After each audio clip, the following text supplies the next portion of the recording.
Halo sahabat vokasi, salam sejahtera untuk kita semua. Salam hebat SMK Bisa. Bagaimana kabar kalian semua? Dimanapun kalian berada, semoga selalu dalam lindungan Tuhan Yang Maha Esa. Adsorpsi atau penjerapan adalah proses pemisahan bahan dari campuran gas atau cair, di mana bahan yang akan dipisahkan ditarik oleh permukaan zat padat yang menyerap atau adsorben. Biasanya partikel-partikel kecil zat penjerap ditempatkan pada hamparan tetap dan fluida dialirkan melalui hamparan tetap sampai keadaan zat padat mendekati keadaan jenuh. Pada industri kimia, adsorpsi banyak dimanfaatkan untuk penanganan limbah industri yang mengandung bahan kimia berbahaya. Adsorpsi ion logam berat yang berasal dari limbah elektromagnetik dan adsorpsi senyawa organik berbahaya yang berasal dari limbah industri kimia. Pada video kali ini kita akan membahas tentang cara mengoperasikan alat adsorpsi, yaitu disajikan praktikum adsorpsi asam asetat dengan menggunakan arang aktif. Nah, pasti sahabat penasaran kan dengan proses kelanjutannya? Mari kita simak video berikut ini.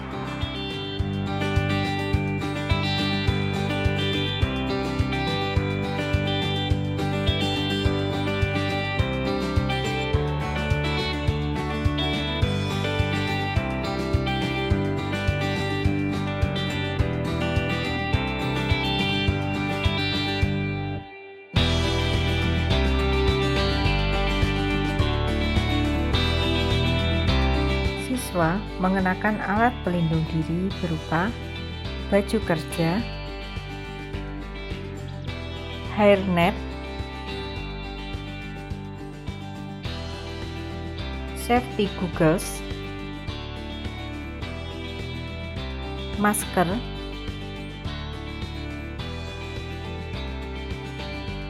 sarung tangan, dan safety shoes.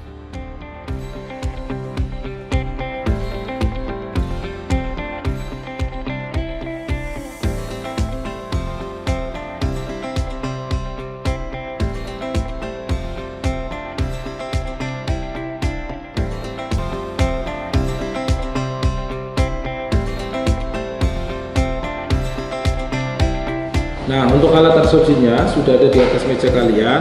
Silakan kalian bisa kerjakan sesuai dengan prosedur yang sudah kalian pelajari. Baik, Pak. Ya, silakan.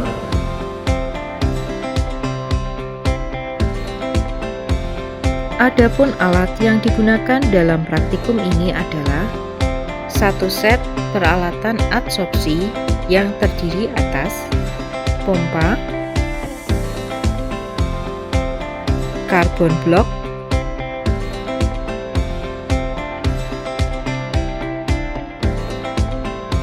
filter blok,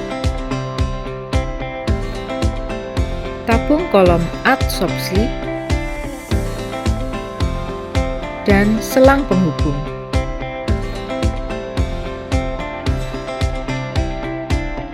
Kemudian, untuk mengetahui kadar asam asetat sebelum dan sesudah dilakukan proses adsorpsi, dilakukan dengan analisis titimetri, sehingga diperlukan satu set peralatan titrasi alkalimetri. pH meter. Sedangkan bahan yang digunakan untuk proses adsorpsi digunakan larutan asam asetat 1%. Sebelum proses adsorpsi dilakukan, maka terlebih dahulu dilakukan preparasi adsorben karbon aktif. Preparasi ini dilakukan dengan memanaskan karbon aktif dalam oven pada suhu tinggi. Pemanasan arang aktif sebelum digunakan bertujuan untuk memperbesar volume dan pori-pori serapan dari arang aktif tersebut, sehingga proses adsorpsi semakin efektif.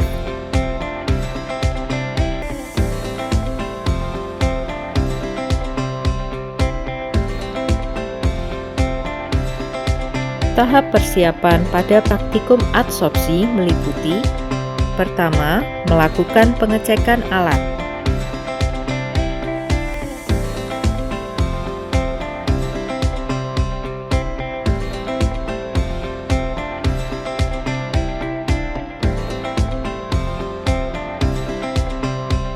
Selanjutnya, membersihkan peralatan dan area kerja sebelum digunakan. Kemudian, melakukan pemasangan karbon blok sebagai adsorben dalam tabung kolom adsorpsi pada rangkaian alat adsorpsi. Setelah itu, melakukan pengecekan K3 operasi peralatan adsorpsi meliputi pengecekan sistem pengaman pada peralatan, kondisi sistem perpipaan, dan peralatan pendukung. Setelah tahap persiapan selesai, kemudian bilas alat menggunakan Aquades.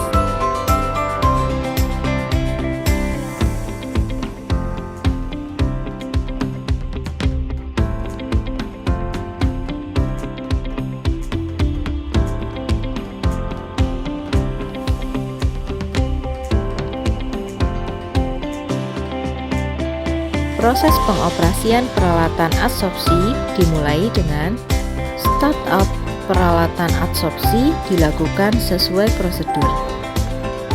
Kondisi operasi diatur sesuai prosedur. Peralatan adsorpsi dioperasikan sesuai prosedur dan setiap ketidaknormalan kondisi operasi dilaporkan sesuai dengan prosedur. Pastikan aliran masuk melalui pipa inlet dan aliran keluar melalui pipa outlet berjalan dengan baik. Bagaimana proses adsorpsinya? Laju alir outletnya semakin pelan, Pak. Apakah terjadi kesalahan prosedur dalam prosesnya? Ya, tadi selang inletnya susah dikondisikan, maka sempat terangkat ke permukaan. Oh, berarti kalau begitu mungkin ada udara yang masuk ke dalam aliran pompa sehingga daya tarik pompanya berkurang. Coba silakan kamu cek katup inletnya.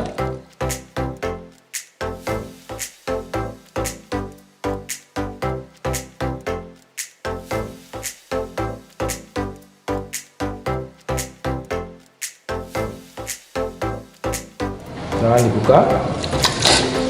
Sudah, Pak, sudah bisa. Ya, berarti artinya tidak ada masalah ya dengan peralatannya. Jadi hanya ada udara yang masuk ke dalam katup pompanya. Ya. Kemudian, shutdown peralatan adsorpsi dilakukan sesuai prosedur. Setelah selesai, kemudian bilas alat menggunakan Aquades.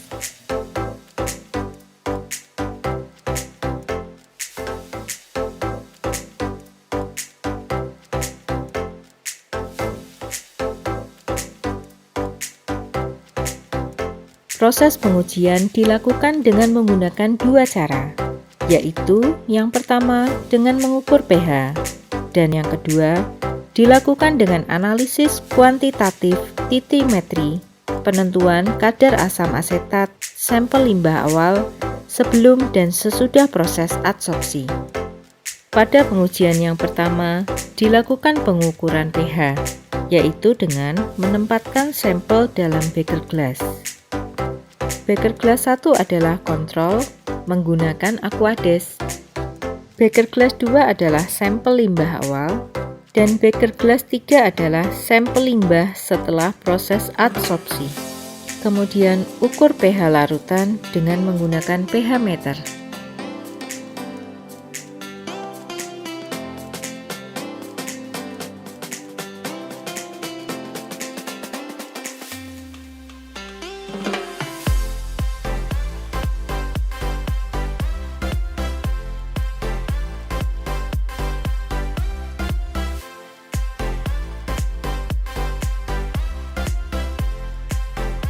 Metode kedua yaitu dengan menentukan kadar asam asetat dalam sampel dengan metode analisis titrimetri, yaitu metode titrasi alkalimetri.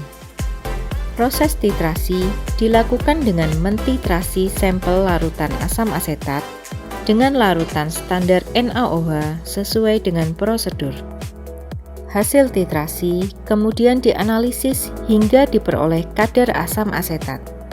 Titrasi dilakukan pada sampel limbah awal sebelum dan limbah setelah diadsorpsi dengan membandingkan pH dan dibuktikan secara kuantitatif dengan analisis titimetri dapat diketahui seberapa banyak asam asetat yang berhasil teradsorpsi oleh arang aktif dalam praktikum ini.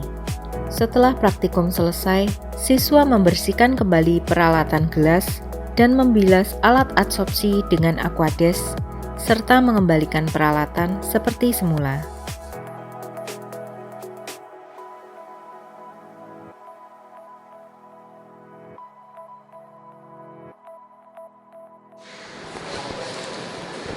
Bagaimana proses adsorpsi yang sudah dilakukan?